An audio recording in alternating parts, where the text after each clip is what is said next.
طارق پټان په شاعرانو پس یو ویډیو جوړ کړی و چې بیګا ورته افسر افغان هم جواب ورکړی دی. خو کچري چې طارق پټان ویډیو کتلی وینو طارق پټان چې په ویډیو کې کمی خبرې کړې دي نو بالکل حقيقي خبرې کړې دي، د اسلام پرانا کې کړې دي. او طارق پټان صرف هغه شاعران یاد کړی دي چې کم شاعران بهوده شاعري کوي، د اسلام خلاف شاعري کوي، پردی مور خور په خپل شاعرۍ کې بیزته کوي، پردی مور خور به حیا کوي په خپل شاعرۍ کې. نو طارق پټان صرف هغه شاعران یاد کړو. دینه علاوه اوس افضل افغان وایي چې تا ټول شاعران یاد کړي، نه چې ټول شاعران نه دي یاد کړي، هغه صرف هغه شاعران یاد کړي دي چې څوک د اسلام خلاف شاعري کوي، څوک هغه شاعري کوي چې کم شي مونږ له اسلام اجازت نه راکوي، کم شي مونږ له مذهب اجازت نه راکوي، کم شي مونږ له خپل کلچر خپل ثقافت اجازت نه راکوي. او یو سړی هغه شاعري کوي نو طارق پټان هغه شاعران یاد کړي. هغه شاعرانو حواله سره طارق پټان د قرآن شریف نه د سورۃ الشعراء نه آیات هم ورکړي وو. هغه آیات د دي تاسو له سکرین باندې هم ښکاري. زه در سره یو ځل بیا ایکسپلین کوم او تاسو به کمنټ کوئ چې څوک په حق دي، طارق پټان په حق دي او کنا افسر افغان په حق دي. زه هم د طارق پټان په فیور کې ځکه زم چې طارق پټان ټول شاعران نه دي یاد کړي. که داغه ویډیو تاسو ګورئ نو هغه په ویډیو کې بار بار وایي چې داسې شاعران هم شته چې هغه د اسلام د دایره کې خپل شاعري کوي.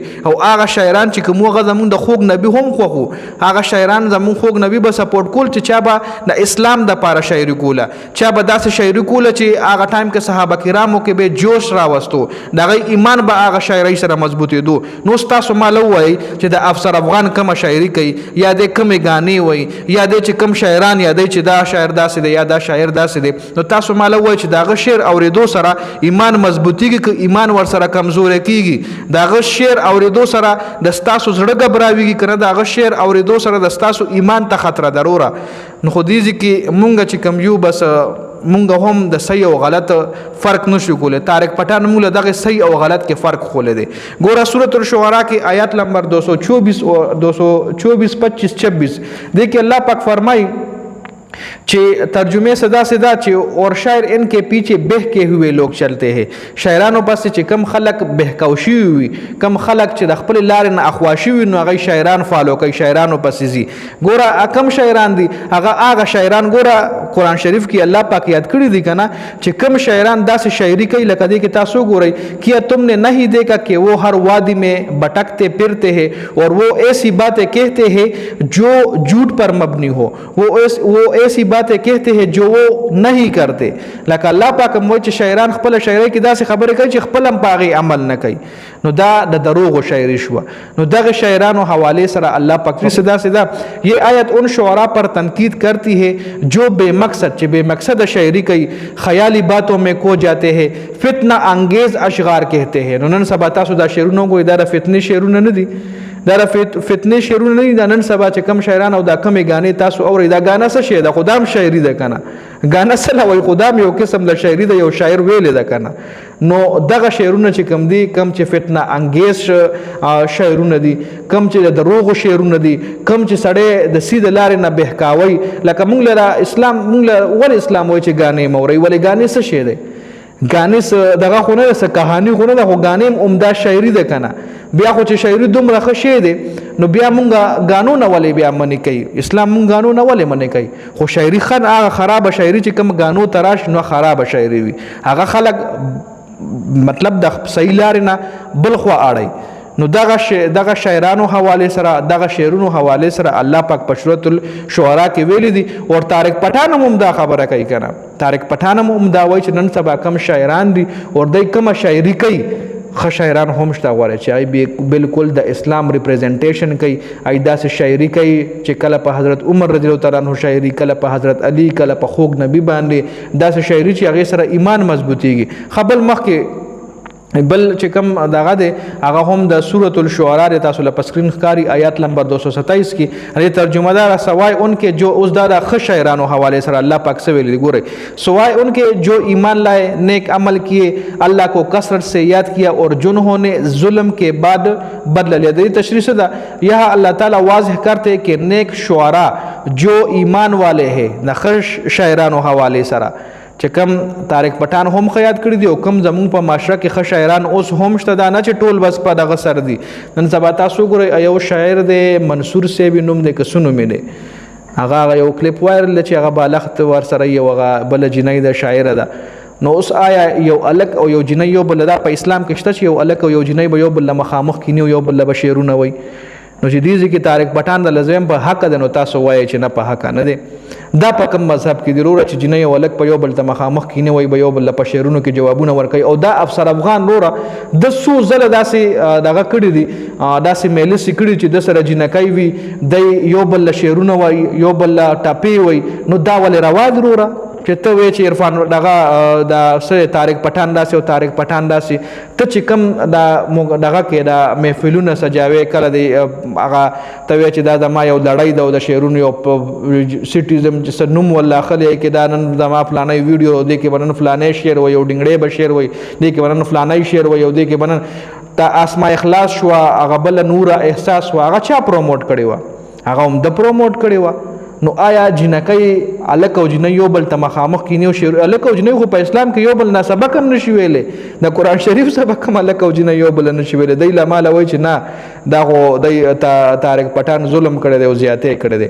بالکل صحیح کار کړی دی، بالکل اتنټیک او جنون خبره کړی ده. په هغه شاعر به بد لګي چې څوک غلطه شاعري کوي، په سم شاعر باندې به طارق پټان خبره طارق پټان ویډیو بد نه وی لګېدلی. په هغه شاعرانو لګېدلی د ټوپک گزار چې څوک د اسلام نه اخوا شاعري کوي، چې څوک په خپل شاعرۍ کې پردی مور خور نه حیا اخلي، نو هغه شاعر باندې بد لګېدلی ضروره. نو دې کې وګوره دې کې الله پاک د ښه شاعرانو صفت هم کړی دی چې د نیکۍ د تلقین خبره کوي، د الله ذکر کوي، د ظلم خلاف आवाज اوچتوي اور وہ قابل تحسین ہے. وګوره الله پاک کوئی کنه وروره چې ښه شاعران هم شته خراب شاعران هم شته. ښه شاعران کم دي د الله پاک په دغه کې قرآن شریف کې الله پاک څه ویلي دي چې ښه شاعران هغه دي چې تعالی په خپل شاعرۍ کې د نیکۍ تلقین وکړي. دی خو تعالی وایي راشه او د شپې به راشي او په شاعرۍ کې د لسوي یوازې راشه او د شپې راشه او پلاني ځای ته راشه او شپه به تېره کو مولا لا بانګ مو وایه او زه لا جانان سره ودیمو. نو دا شاعرونه یار دا تاسو ماله ووایي دا شاعرونه دي، دې سره زموږ ایمان مضبوطېږي. دې سره دا کم کتاب کې لیکلي وروړه چې دې سره زموږ ایمان مضبوطېږي.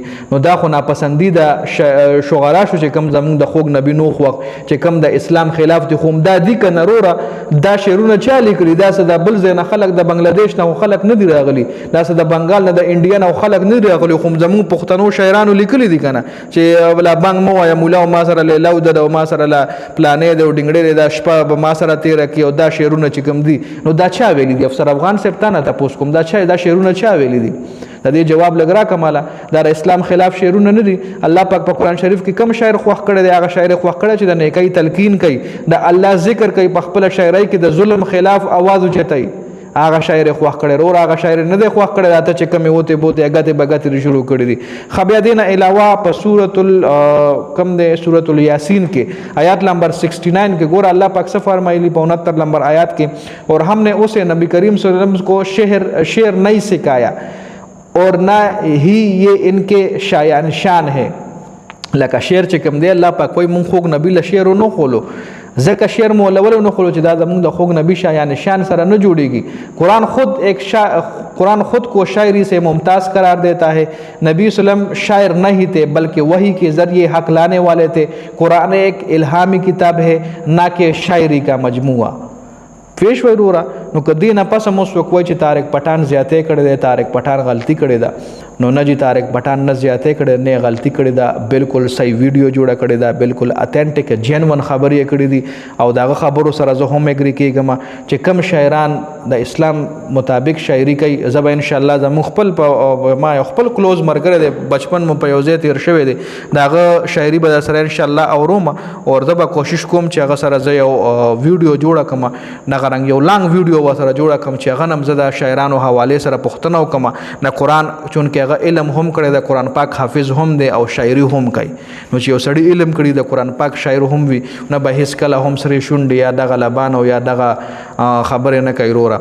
نو دې کې زه یو ځل بیا زه دا خبره کلیر کوم چې طارق پټان سره زه اګری یم.